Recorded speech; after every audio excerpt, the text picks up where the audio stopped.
여러분 민수기 29장을 평생 처음 읽어보신 분 무슨 뜻인지 이해가 잘 안 되시나요? 잘 안 읽잖아요.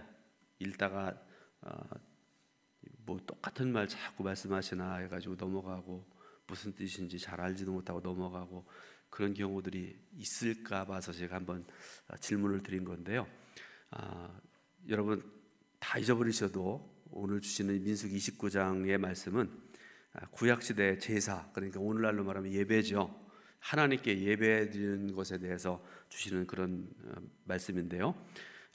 말씀 제목이 이렇게 예배하라, 이런 제목으로 말씀을 전합니다. 우리 기독교 대한감리교회 그 교육국에서 나오는 감리교 신앙생활이라는 그 교재가 있습니다. 새가족들 어떻게 신앙생활해야 되는가에 대해서 아주 조그만 책인데요.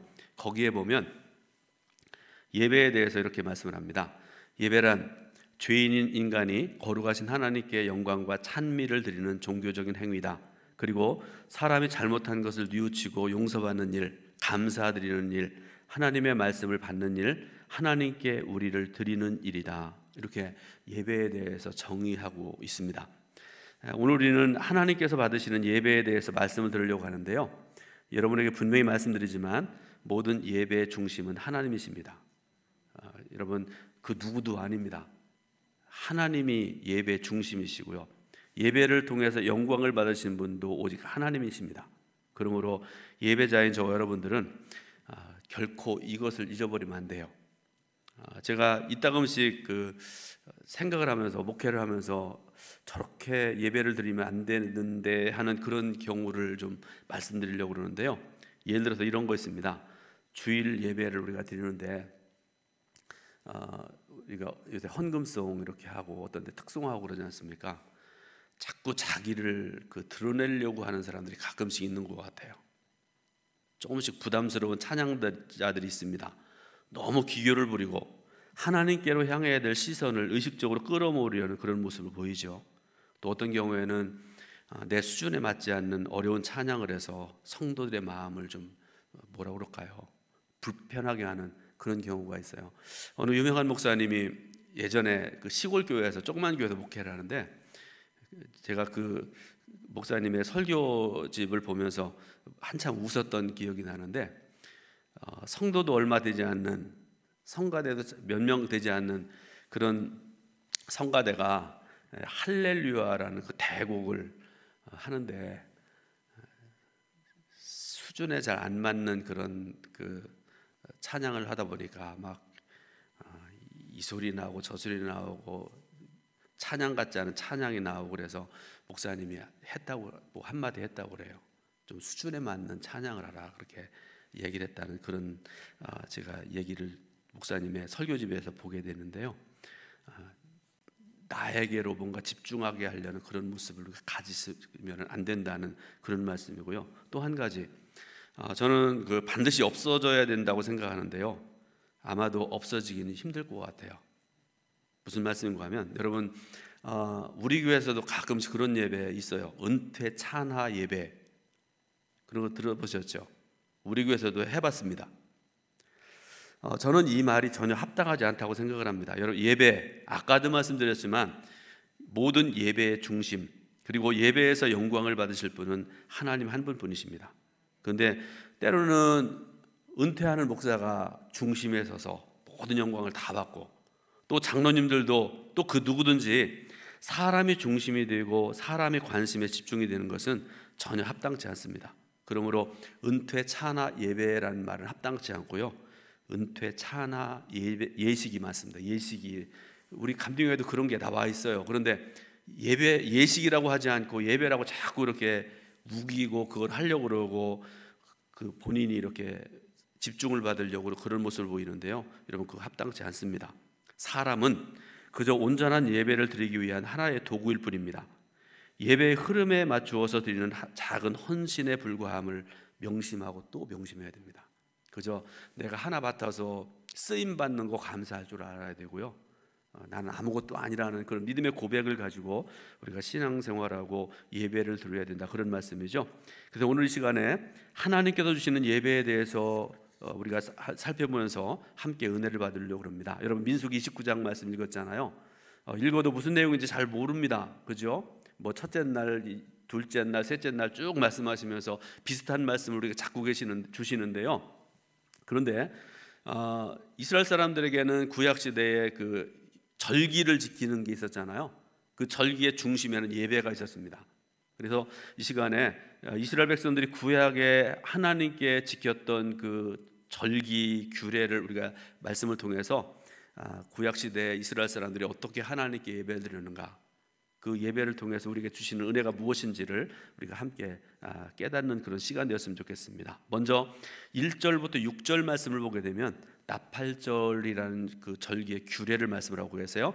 본문 1절 말씀을 제가 읽어드립니다. 7월에 이르러는 그달 초 1일에 성회로 모이고 아무 노동도 하지 말라. 이는 너희가 나팔을 불 날이라. 아멘. 자, 나팔절이라는 절기에 대해서 하나님께서 말씀을 하시는데요. 이 나팔절이라는 절기는요, 히브리 종교력으로 정월 초하루, 그러니까 7월 1일에 지키는 절기입니다. 그런데 이 절기의 특징은 나팔을 부는 것이다, 이렇게 말씀을 하고 계세요. 그런데 이와 같이 나팔을 부는 이유는 새로운 한 해를 시작한다는 것을 알리는 그런 의미가 있습니다. 우리하고 틀려요. 태양력하고 종교력하고는 틀립니다. 7월 1일이 첫날이라고 이렇게 말씀하잖아요. 또 하나, 나팔절에 이어서 다가오는 아주 귀한 절기가 하나 있는데 대속죄일이라는 절기, 여러분 들어보셨죠? 7월 10일에 다가오는 대속죄일에 하나님 앞에 우리가 어떻게 회개해야 되는가, 그 다음에 또 이어져 오는 초막절이라는 절기의 축제를 준비하기 위해서 이 나팔을 불게 되었다, 그런 말씀이죠. 자, 그런데 이 날을 어떻게 지켰는가를 우리가 또 봐야 되는데요. 신년 첫날은, 그러니까 7월 1일은 성회로 모인다는 게 중요해요. 하나님께 예배드렸다, 그런 말씀이에요. 구약시대 용어로는 제사를 드렸다, 그런 말씀입니다. 그러니까 우리가 신앙생활에 가장 중요한 것은 하나님께 예배드리는 거라는 걸 알 수 있는 그런 말씀이잖아요. 그 다음에 또 하나가 중요한 게 있는데 뭔가 하면 유대인이든지 이방이든지 아무 노동도 하지 않고 휴일로 삼아야 된다, 이렇게 말씀을 하세요. 그 다음에 이날은 나팔을 불어서 그 기쁨을 표현했다, 이렇게 말씀을 하시는데, 이 나팔절에는 몇 가지 정해진 예물을 하나님께 드려야 됐습니다. 먼저는 번제물을 드렸습니다. 여러분 번제라는 제사 아시잖아요. 소든지 양이든지 염소든지 또는 비둘기든지 모든 제물을 하나님께서 정하신 규례에 따라서 다 죽이고 피를 흘리고 분리하고 심지어는 똥까지도 다 태워서 하나님께 향기로운 예물을 드리는 것이 바로 번제라는 제사인데요. 이스라엘이 드렸던 5가지 제사 중에서 가장 중요하고 가장 기본적인 그런 제사로 제물로 바쳐질 짐승을, 다시 말씀드리지만 완전히 태워드림으로, 첫째는 그 목적이 뭔가 하면 내 죄를 용서함 받고, 그 다음에 두 번째로는 하나님 앞에 완전한 헌신을 약속하는 그런 제사가 번제라는 제사입니다. 자, 두 번째로는 뭘 드렸는가 하면 곡식을 제물로 드렸습니다. 3절 말씀을 보게 되면 3절 한번 읽어보겠습니다. 그 소재로는 고운 가루에 기름을 섞어서 쓰되 수송아지에는 10분의 3이요 순양에는 10분의 2요. 아멘. 곡식을 태워서 그 향기로운 냄새가 하나님께 상달되도록 했다, 그런 말씀을 주고 계세요. 그런데 중요한 것은 이 제사는 우리 자신의 삶 역시 하나님 앞에 아주 향기롭게 드리겠노라는 헌신의 모습을 보이는 그런 말씀이죠. 곡물을 하나님께 태워서 그 올려지는 그 냄새, 향기라고 그렇게 얘기하는데요, 하나님께서 기뻐 받으시는 것처럼 우리들도 하나님 앞에 우리 모든 것을 드려서 하나님을 영화롭게 하는 그런 성도가 되어야 된다, 그런 말씀이죠. 그 다음에 또 세 번째 말씀을 보게 되면 이 나팔절에는요 속죄 제물을 드려서 죄를 대속을 했습니다. 하나님 앞에 자신의 죄를 대속하는 속죄 제물을 드리는데, 제물을 드림으로 1년 동안 자신이 저지른 죄에 대해서 용서를 구하는 그런 의미입니다.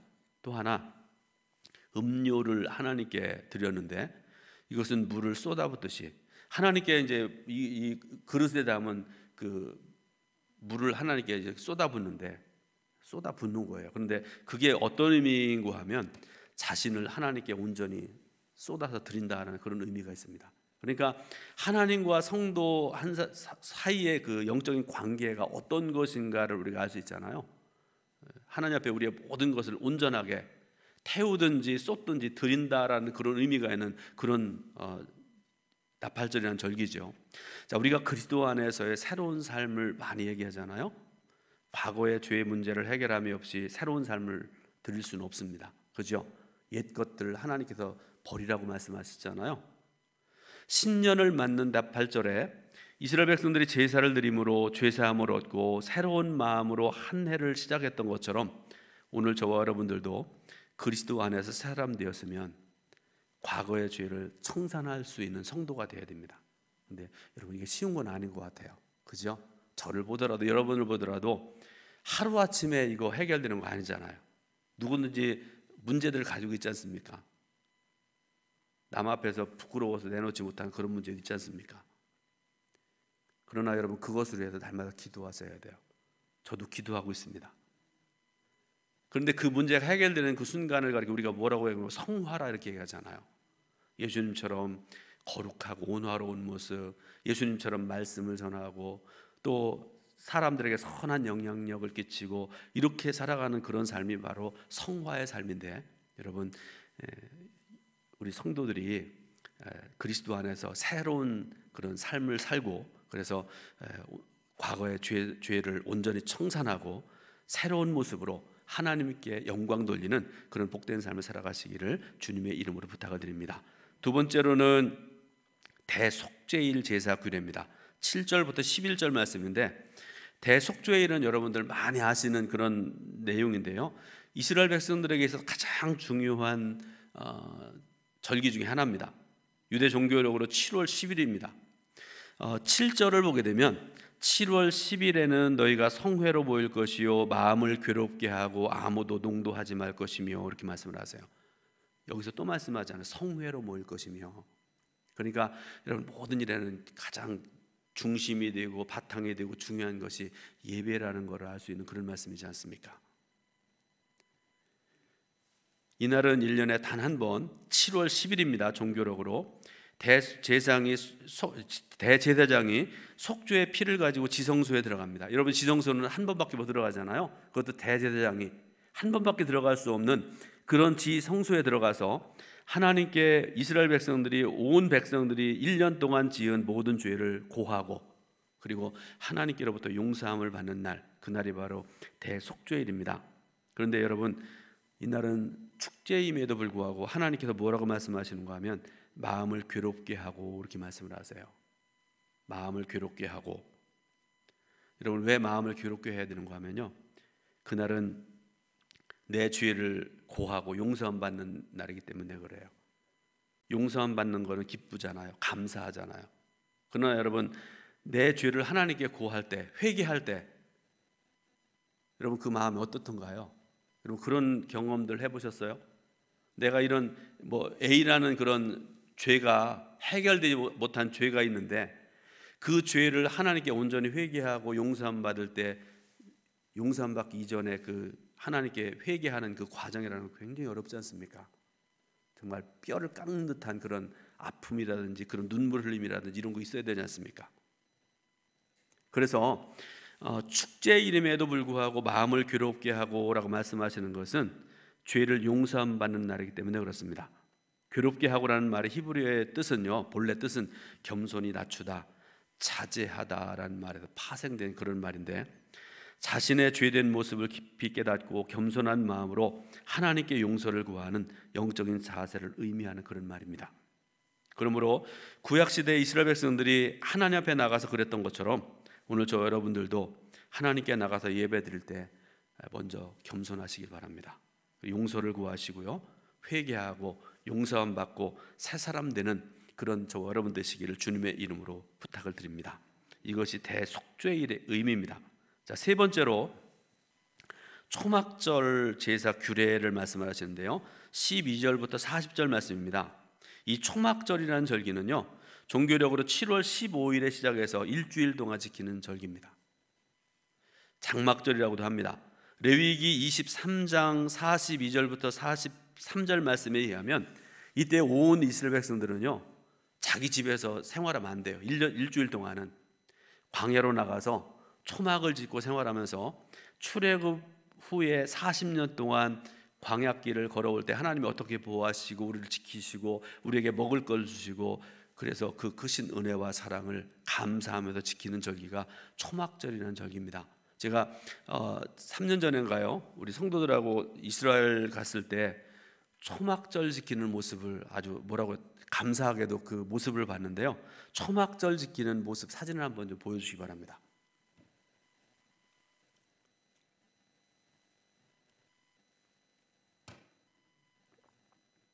네, 요새 이런 모습들을 보여주고 있고요. 먼저 거는 저는 무슨 전쟁 난 줄 알았네요. 이런 모습들 얼기설기 이렇게 짓고 있잖아요. 또 하나 없어요? 요새 현대식으로 지어놓은 걸 제가 보여드린다는 게 아까 말씀을 못 드렸는데요. 하여튼 이런 식으로 사람들이 자기는 집에서 예를 들어서 돈이 많아가지고 막 호화로운 생활을 하지만 이 초막절에는요 들에 나가서 저렇게 살아요. 사람들이 거기서 거친 음식을 먹고 거친 잠을 자고 그렇게 생활을 하면서 과거 출애굽 때 하나님께서 우리를 이렇게 어려움 중에서 보호하시고 지켜주셨지 이렇게 하나님 앞에 감사하며 지키는 절기가 바로 초막절이라는 절기입니다. 자, 초막절의 규례 의미를 잠깐 말씀드리는데요. 대속죄일 그러니까 7월 10일 그 다음에 초막절은 7월 15일부터 일주일 동안 지킨다 이렇게 말씀드렸잖아요. 그러니까 두 절기가 연속되어지는데 속죄일은 마음을 괴롭게 하면서 지켜야 됐던 그런 절기임에 그거와 다르게 이 초막절이라는 절기는요 감사함의 절기잖아요. 기뻐함으로 지키는 그런 절기 아닙니까? 이렇게 우리를 보호하시고 지키시고 우리를 사랑하신 하나님 그 은혜를 감사하며 지키는 절기가 바로 이 초막절이라는 절기인데요. 이것이 무엇을 의미하는가 하는 것도 중요한데요. 죄에 대해서 애통하는 자가 하나님의 위로를 받아서 기뻐하게 될 것이라는 사실을 보여주는 말씀입니다. 여러분 이거 굉장히 중요한 말씀인데 이 말씀을 반대로 설명드리자 그러면 죄의 심각성을 깨닫지 못하고 하나님 앞에 회개하지 않는 자는 용서함 받을 수 없고 그리고 용서함 받은 이후에 참된 기쁨을 누릴 수가 없다는 것을 우리에게 가르쳐주는 말씀입니다. 회개할 줄 알아야 됩니다. 그래야 영혼의 참된 기쁨을 누릴 수가 있다 그런 말씀이죠. 또 하나 장막에 거하는 동안 매일같이 하나님께 제물을 드리도록 규정이 되어 있는데요. 12절부터 38절까지 여러분 같은 말씀 자꾸 이렇게 반복해서 말씀을 주시는데요. 그 내용이 뭔가 하면 하나님께 제물을 드리는 규례를 말씀을 하시잖아요. 첫째 날은 이렇게 드려야 되고 둘째 날은 거의 비슷한 말씀을 계속 반복해서 말씀하시지 않습니까? 이것은 무엇을 의미하는가 하면 성도가 세상을 살아가는 동안에 하나님과 날마다 영적인 교제를 나누고 최선을 다해서 감사하는 삶을 살아야 된다는 걸 보여주는 그런 말씀이죠. 여러분들에게 한 가지 좀 질문하겠습니다. 여러분은 하나님과의 영적인 깊은 교제를 나누기 위해서 어떻게 신앙생활을 하고 계세요? 나는 모든 예배마다 빠짐없이 나와서 정말 신령과 진정으로 예배를 드립니다. 그것도 좋은 모습일 수 있겠죠. 저는 하루에 예를 들어서 뭐 1시간이든지 30분이든지 단 10분이라도 저는 빠지지 않고 하나님 앞에 기도하고 기도를 통해서 깊은 영적인 교제를 나눕니다. 또 여러 가지 방법들이 있을 거 아니겠습니까? 몇 년 전에 한 5년 6년쯤 전에라고 생각되어지는데요. 그때는 그날따라 제가 5시 새벽기도 마치고 6시 새벽기도에도 이제 다 제가 인도했던 그런 기억이 있는데요.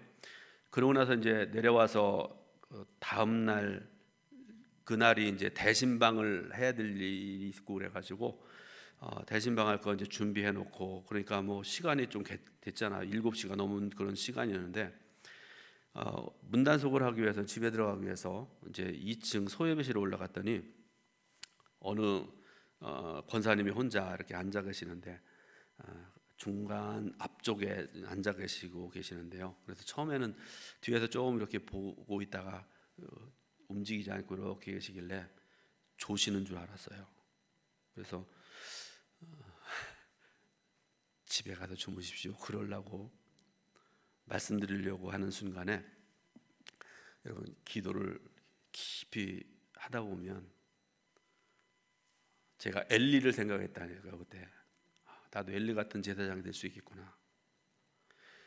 말씀드리려고 하는 그 순간에 기도하시는데 여러분 은혜 충만한 그런 표정이라든지 또 기도할 때도 큰 소리로 목소리 내지 않고 그렇게 기도하는데 보니까 제가 볼 때 얼핏 봤는데도 하나님과 깊은 영적인 교제를 나누고 있는 그런 모습을 보고서 깜짝 놀라고 제가 다시 말씀드리지만 내가 엘리 제사장 아닌가, 엘리 같은 그런 사람 되지 말아야 되는데 하는 그런 생각을 했는데요. 기도하는 모습이 얼마나 아름다운지요. 여러분 나름의 하나님과 깊이 교제하는 그런 방법을 찾으시길 바랍니다. 그리고 어떻게 감사하고 살아가십니까? 여러분 질문 또 하나 합니다. 하나님께 어떻게 감사하십니까? 여러분의 삶에 감사가 있으신가요?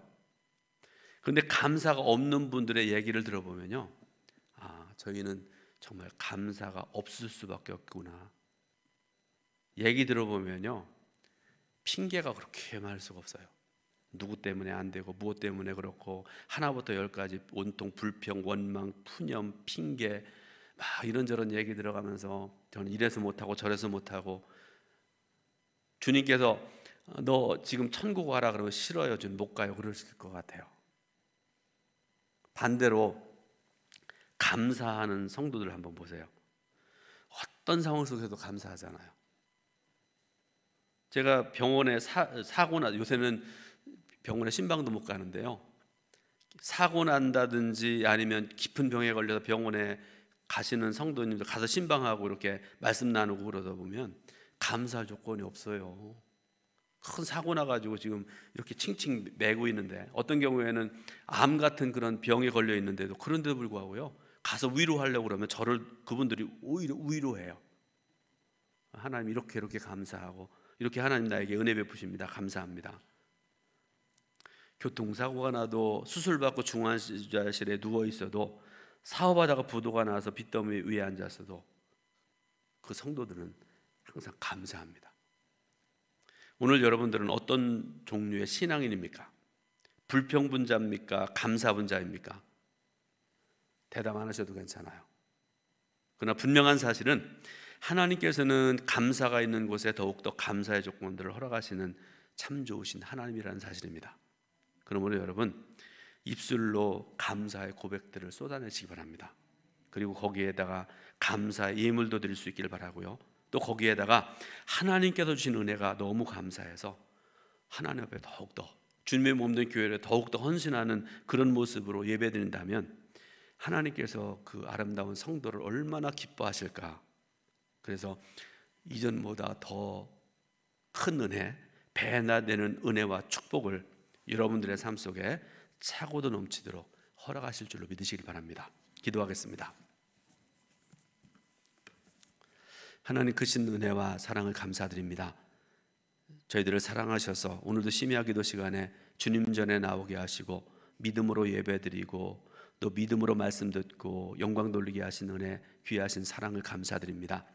하나님, 이스라엘 백성들이 하나님의 말씀 따라서 제사를 드리고 예배드리고 영광 돌리고 절기를 지켰던 것처럼 저희들도 하나님 앞에 받으시는 예배드리고 감사함으로 예배드려서 하나님을 온전히 영화롭게 하는 우리 동두천교회 성도들 모두가 될 수 있도록 인도하여 주옵소서.